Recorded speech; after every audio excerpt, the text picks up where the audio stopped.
మధ్యకాలంలో చూస్తున్నాం వైఎస్ఆర్ పార్టీ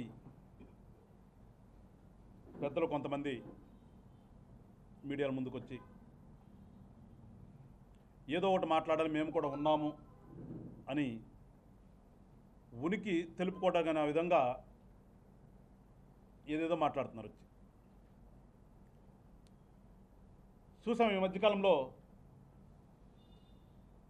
వైఎస్ఆర్సీపీ ముఖ్య లీడరు సజ్జల రామకృష్ణారెడ్డి గారు ఒక పక్కన వైఎస్ఆర్ పార్టీలోని పెద్దలందరూ మేము అమరావతి రాజధానికి వ్యతిరేకం కాదని చెప్తుంటారు, ఇంకొక పక్క నుంచి మళ్ళా దాని మీద విష ప్రచారం ఏ రకంగా చేయాలా అని ఆ రకమైనటువంటి విష ప్రచారం చేస్తూనే ఉంటారు. వాళ్ళ యొక్క పేపర్లో కానీ వాళ్ళ యొక్క మీడియాలో కానీ ఇష్టానుసారంగా అమరావతి రాజధాని గురించి అసలు అక్కడ ఏదో జరిగిపోతుంది, ఏదో డబ్బులు కొట్టేయడానికే కానీ అక్కడ ఏమీ జరగట్లేదని ఒకళ్ళు, ఏదైనా విపరీతంగా అంచనాలు పెంచుకుని కమిషన్లు కొట్టేస్తున్నారని ఒకడు, అంటే వాళ్ళ ఇష్టానుసారం ఏది అనిపిస్తే నోటికి అది మాట్లాడేటటువంటి తతంగం అంతా ఈ మధ్యకాలంలో చూస్తున్నాం. మరీ ముఖ్యంగా ఒక 4 రోజుల క్రితం అనుకుంటారు ప్రెస్ మీట్ పెట్టి సజ్జల రామకృష్ణారెడ్డి గారు రాజధాని మీద విషప్రచారం చేస్తూ ఒక గ్లాసులకే 2500 కోట్లు కేటాయించారు. గ్లాసులకి అంత కేటాయిస్తారా అంటే ఎస్ఎఫ్టీకి ఎంత పెంచారు, ఈ రకంగా ఇష్టానుసారంగా పెంచుకుని పోతున్నారు అని చెప్పేసి మాట్లాడటం కూడా చూసాం. సో ఈ సందర్భంగా సజ్జల రామకృష్ణారెడ్డి గారికి జనసేన పార్టీ నుంచి ఒకటి అడగదలుచుకున్నాను. గతంలో మీ ప్రభుత్వ హయాంలో మీరు ఏ రకంగా చేశారో ఒక్కసారి గుర్తు తెచ్చుకుంటే ఇవాళ మీరు మాట్లాడాలని మాట్లాడుతున్నారా, లేక ఏదో మేము కూడా ఉన్నాము, అందులో ఈ మధ్యలో నా ప్రాబల్యం కూడా తగ్గింది పార్టీలో, అందుకని నేను కూడా సజ్జల రామకృష్ణారెడ్డి అనేవాడు కూడా వైఎస్ఆర్ పార్టీలో ఉన్నాడు అని అనిపించుకోవడం కోసం మాట్లాడుతున్నారు మీరు. ఒకసారి వెనక్కి తిరిగి ఆలోచించండి. మీ హయాంలో అరే ఊరకే రంగుల కోసం అట్లా వేస్తే ఎట్లా వర్షమే ఎండొస్తే పోయేటటువంటి రంగుల కోసం ఎన్ని వందల కోట్లు ఖర్చు పెట్టారు? దాదాపు నాకు అవగాహనంత వరకు 1500 కోట్ల నుంచి 2000 కోట్ల పైచిలుకు రంగుల కోసం.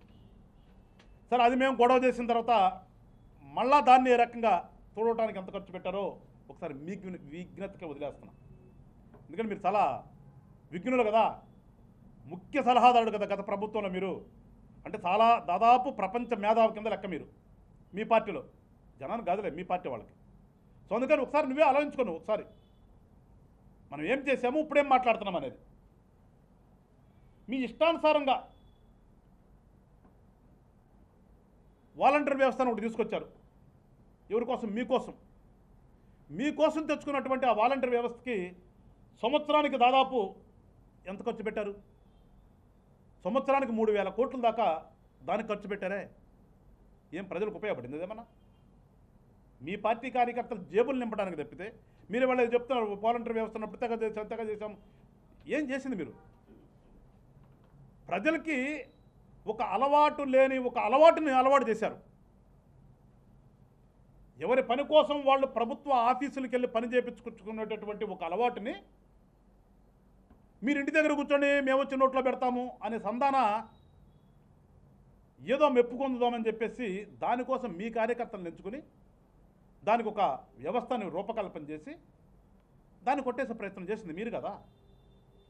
ఇవాళ ఏదో దుబారా అని చెప్పే ముందు ఒక్కసారి నీకు నువ్వు ఆలోచించుకోవాలి కదా. సజ్జల రామకృష్ణారెడ్డి గారు మీకు మీరు ఆలోచించుకోవాలిగా. జగనన్న ఇళ్ళు ఎన్ని ఇచ్చారో మీకే వదిలిపెడతాను, లెక్కలు చెప్పండి మీరే వచ్చి. రాష్ట్ర వ్యాప్తంగా ఎన్నిసార్లు జగనన్న కాలనీల్లో సక్సెస్ అయ్యి ఎంతమంది మీరు అనుకున్నట్టు సరే పేదలు ఉంటున్నారు, ఎవరో ఒకళ్ళే, ఎప్పుడు చూద్దాం మనం ప్రభుత్వ పథకాలు ఏ రకంగా వెళ్తాయో మీకు తెలుసు, మాకు తెలుసు. ఎన్నిసార్లు ఎంతమంది ఉంటున్నారు దానికి మీరు ఖర్చు చేసింది ఎంత? దాదాపు భూమి కొనటానికి కానీ ఇళ్ళు కట్టడానికి కానీ దగ్గర 1,00,000 కోట్లు ఖర్చు చేశారు కదా దానికి. ఆ 1,00,000 కోట్లలో మీ నాయకులు ఎంత వెనక్కి కొట్టేశారు? ఇవాళ అదంతా కూడా ఏ రకంగా నాశనం అయిపోయి, గతంలో మీరు అన్నారు అమరావతి శ్మశానము ఏడారని, ఆ రకంగా మీరు దాదాపు ఎన్ని వేల ఎకరాలని నాశనం చేసి ఇవాళ అడవుల్లా తయారు చేశారు. ఆ అడవుల్లో ఎంత తీసుకెళ్ళి ప్రభుత్వ సొమ్మును దోసిపెట్టారు. దాంట్లో ఆ దోసిపెట్టి దాంట్లో మీరు ఎంత వెనక్కి రీఎంబర్స్మెంట్ చేసుకున్నారు? మీరు ఒక్కసారి అవగాహన చేయాలి కదా, ఆలోచన చేయాలి కదా. ఎందుకంటే ఆ రోజున తమరే ప్రభుత్వానికి ముఖ్య సలహాదారు. ఈ యొక్క కార్యక్రమాల్లో, ఈ కొట్టేసే కార్యక్రమాలు కానీ, ఈ పిచ్చి పిచ్చి సలహాలు ఇచ్చే కార్యక్రమాల్లో కానీ మీరే కదా. ఇవాళ వచ్చి మేము ప్రజల కోసం పనిచేస్తున్నదని క్రిటిసైజ్ చేసే ముందు ఒకసారి మీ గతమేంటి ఆలోచించుకోవాలి కదా. అరే అంతదాకెందుకు సజ్జల రెడ్డి గారు? మీ నాయకుడి ఇంట్లో ముఖ్యమంత్రి అయినటువంటి కొత్తలో తాడేపల్లిలో కట్టుకుని ఆల్రెడీ ఉన్నటువంటి ఇంట్లో టీ కప్పులు కానీ, షింకులు కానీ, డోర్ మ్యాట్లు కానీ, కిటికీల ఆల్టరేషన్ అని ఎంత వాడారు? నాకు తెలిసి దాదాపు 2 కోట్లు ఖర్చు చేశారు దానికి. 2 కోట్ల ఖర్చు మీ నాయకుడి యొక్క సొంత ఇంటికి, అదేం ప్రభుత్వ భవనం కాదు, మీ నాయకుడు సొంత ఇంటికి నాకు తెలిసినంత దాదాపు 2 కోట్ల ఖర్చు రాగానే చేశారు. మర్చిపోయారా? మీరు మర్చిపోయి ఉండొచ్చు, అలాంటి వాళ్ళు మర్చిపోం. ఎందుకంటే ఎప్పుడో సారి మీకు అప్పచెప్పాలి కదా. ఇవన్నీ నీ కింద పెట్టుకుని ఇంకా నవ్వుతురు జనం. మీ 5 సంవత్సరాల కాలంలో మీ నాయకుడి ఇంట్లో మీరు తిన్నటువంటి ఎగ్ పఫ్లు, సమోసాలకే దగ్గర 2 కోట్ల 3 కోట్ల ఖర్చు చేశారంట. ఇవన్నీ నీ దగ్గర పట్టుకుని ఇవాళ రాజధాని నిర్మాణం జరుగుతుంది. పెద్ద ఎత్తున భవనాలు కట్టేటటువంటి పరిస్థితుల్లో ఒకసారి అడుపోరా బాబు, అడుబో ఒకసారి హైదరాబాద్ పో, ఆ గచ్చిబౌలి ప్రాంతానికి పో, బిల్డింగ్లు ఎట్లా ఉన్నాయో అవి మొత్తం కూడా ఎలివేషన్ అంతా గ్లాస్తో ఉందా, చెక్కలతో చేశారా? అంటే దేనికోసం చేస్తారు? ఒక సిటీ నిర్మాణం జరిగేటప్పుడు సిటీ బ్యూటిఫికేషన్ ఉంటుంది. లేదు ఒక అంతర్జాతీయ స్థాయిలో మనం కట్టుకునేటటువంటి నిర్మాణాలను ఉంటే మనకు పెట్టుబడులు వస్తాయి. ఇవన్నీ కూడా ప్రభుత్వం ప్రజల కోసం చేస్తుంది. అక్కడ నిర్మాణం అది పర్మనెంట్గా ఉండేటటువంటి ఒక స్ట్రక్చర్ కోసం ఇవాళ చేస్తున్నది.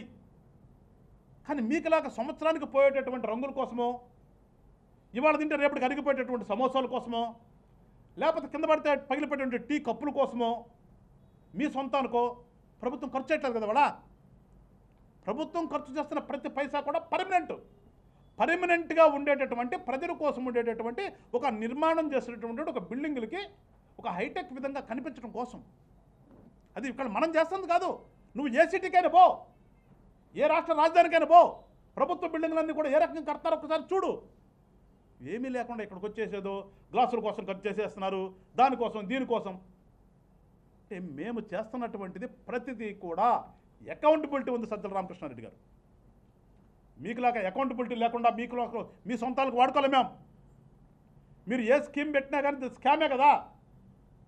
అరే మీ అలవాటుని తీసుకొచ్చి వాళ్ళ మా మీద రుద్దుదామని ఒక ప్రయత్నం చేస్తే జనసేన పార్టీ ఈ కూటమిలో ఒక భాగస్వామిగా ఉంది, గుర్తుపెట్టుకోండి.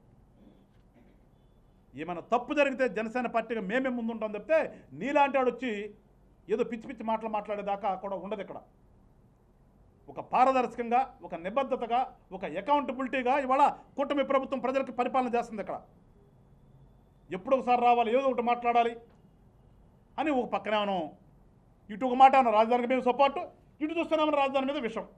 ఈ ద్వంద్వ వైఖరి ఏంటారా బాబు మీకు? ఒకసారి మార్చుకోండి. దేని మీద ఫైట్ చేయాలో, దేని గురించి మాట్లాడాలో ఒకసారి తెలుసుకుని మాట్లాడితే మేము కూడా కొంచెం ఆలోచిస్తాం. ఎస్, ప్రతిపక్ష హోదా రాకపోయినా కానీ ప్రతిపక్ష పాత్ర పోషిస్తున్నారు పాపం వీళ్ళు అని అనుకుంటాం. కానీ కొంచెం రాజకీయం తెలిసిన వాళ్ళు కూడా నవ్వుకుంటున్నారు మీ మాటలకి. మీ డబుల్ స్టాండర్డ్ అర్థం కాక నవ్వుకుంటున్నారు. ఒకసారి అది తెలుసుకోండి దాని గురించి. ఏదో అరెస్టులు చేస్తున్నారంట, జర్నలిస్టులు అరెస్టులు చేస్తున్నారంట. ఎవడురా బాబు మీకు జర్నలిస్టులు? నేను అంటున్నానని బాధపడద్దు. సాక్షిలో ఉన్న వాళ్ళు ఎవరు కూడా, అసలు సాక్షి ఛానల్లో కానీ సాక్షి పేపర్లో కానీ నిజంగా క్వాలిఫైడ్ జర్నలిస్టులు ఎవరైనా ఉన్నారా? నిజంగా మొన్న అరెస్ట్ చేసినటువంటి ఆ శ్రీహార ఎవరో ఉన్నారు, అతను నిజంగా జర్నలిస్ట్ అయితే నీ సోషల్ మీడియాలో ఎందుకు చేస్తున్నాడు బాబు దిగజారి? వాస్తవంగా జర్నలిస్ట్ అనే వాళ్ళు సోషల్ మీడియాలో మీకోసం, ఒక పార్టీ కోసం ఇంకో పార్టీ వాళ్ళని క్రిటిసైజ్ చేసి పెడతారా? నాకు తెలియదురా, చెప్పండి. అక్రమ అరెస్టులు చేస్తారంట, జర్నలిస్టులను అరెస్ట్ చేస్తున్నారంట. పొద్దున్న ఒకడు కూర్చుంటాడు, రాష్ట్రంలోనే సీనియర్ మోస్ట్ జర్నలిస్ట్ అని. ఇవాళ వచ్చి నీకేమీ ఊడికం చేస్తున్నాడు చూస్తున్నాం, నోటికి ఏదో వస్తుంది మాట్లాడుతున్నాడు. అతని గురించి మాట్లాడాలన్నా నాకు అతని వయసు నాకు అడ్డం వస్తుంది. అంటే ఎందుకో కూర్చున్నారో దేనికి కూర్చున్నారో తెలియకుండా మీరందరూ కూడా ఆ వైఎస్ఆర్ పార్టీలో కూర్చుని ఏదో అందామనుకుంటే ప్రజలకు అర్థం కావట్లేదా? ఇవాళ చెప్తున్నాం, కూటమి జనసేన పార్టీ నాయకుడు పవన్ కళ్యాణ్ గారు ఏర్పాటు చేశారంటే ఈ రాష్ట్రంలో ఒక మంచి పరిపాలన కోసం ఏర్పాటు చేశారు. ఇవాళ మంచి పరిపాలన జరుగుతుంది, జరగకపోతే మేమే క్రిటిసైజ్ చేస్తాం, జరగకపోతే మేమే నిలదీస్తాం. కానీ నీ దాకా వచ్చేటటువంటి అవకాశం నీకు ఇవ్వము అని చెప్పేసి సజ్జల రామకృష్ణ గారు నీకు చెప్తున్నాను. మీతో పాటు ఇవాళ కొంతమంది నటీనటులందరూ కూడా మేము కూడా ఉన్నాము అని ముందుకు వచ్చేస్తున్నారు. మన జిల్లాలో ఒక నటీమణి ఉంది, ఏదో నిన్న మొన్న చూశాను, అక్కడ ఏదో పాపం సింధులేసేస్తుంది, ఏందో అక్రమ అరెస్టులు చేస్తున్నారు, కేసులు పెడుతున్నారు, ఏదో గొడ్డల పార్టీ అంటున్నారు. మరి సిగ్గుండాలి అసలు పార్టీలకి. రాజకీయ పార్టీ ఒక పేరు పెట్టుకుని రాజకీయ పార్టీకి వస్తాం, ఆ పార్టీ పేరు హుందాగా ఉండాలి. ఆ పార్టీ పేరు చెప్తే 10 మంది హర్షించే విధంగా ఉండాలి.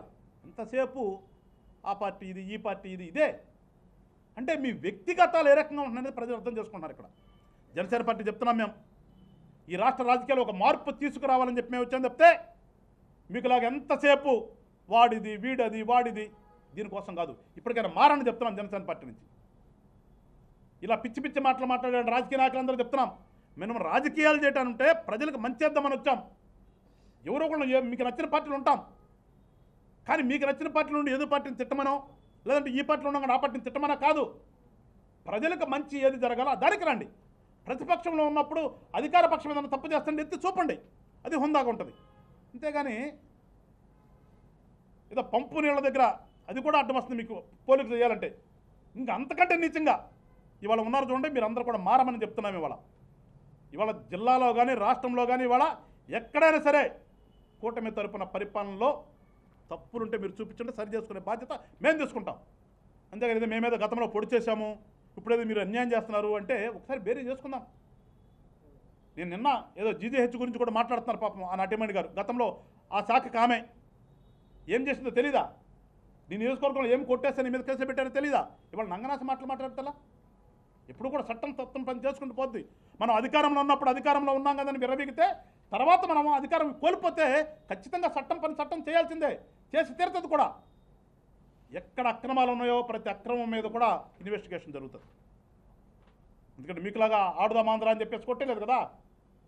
ఇందా చెప్పాను, మీరు ఏ స్కీమ్ పెట్టినా స్కామ్తో కూడుకున్నది అది. కానీ కూటమిలో ఏది చేసినా ప్రజలకే చెందాలి అనే విధంగా ముందుకెళ్తున్నాం.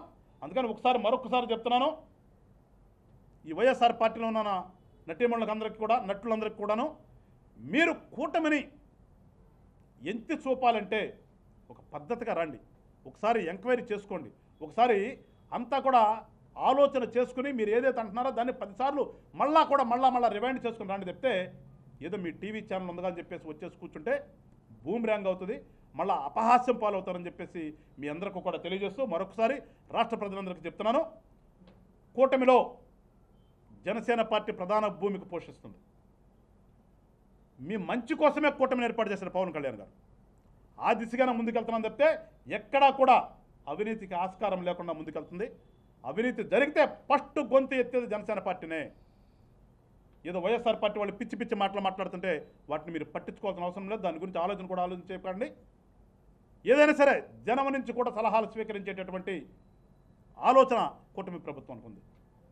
జనం కూడా ఎక్కడైనా మేము తప్పు చేస్తుంటే మీరు చెప్పండి, లేదు మాకు ఇంటిమేషన్ ఇవ్వండి, ఖచ్చితంగా మేము వాటిని సరి చేసుకుని మీకోసం మంచి పరిపాలన అందించడానికి సుముఖంగా ఉన్నామని చెప్పేసి మీ అందరూ కూడా తెలియజేస్తూ మరొకసారి వైఎస్ఆర్ పార్టీ పెద్దలందరం చెప్తున్నాను, మీరు నిజంగా రాజకీయ నాయకులుగా ఉండాలనుకుంటే ఒకసారి మీరందరూ కూడా ఆత్మ విమర్శ చేసుకుని మైకుల ముందుకు రాండి. తప్పితే ఏదో మా నాయకుడు మెప్పు కోసం ఆయన అక్కడ బెంగళూరులో ఉంటున్నాడు లేదంటే లండన్ పోతున్నాడు, మేము ఏదో ఒకటి మాట్లాడాలి ఇక్కడ అని మాట్లాడితే ప్రజలు చేత్కంచుకుంటారని చెప్పేసి మరొకసారి తెలియజేస్తూ రాష్ట్ర ప్రజలందరూ కూడా విజ్ఞతగా ఆలోచించండి. రానున్నటువంటి రోజుల్లో కూటమిని తద్వారా జనసేన పార్టీని ఆదరించండి. ఈ రాష్ట్రాన్ని అభివృద్ధిలో ముందుకు తీసుకెళ్దాం. యువతకి బంగారు భవిష్యత్తు ఇద్దామని చెప్పేసి మీ అందరికీ తెలియజేస్తూ సెలవు తీసుకుంటాను. జై హింద్, జై జనసేన.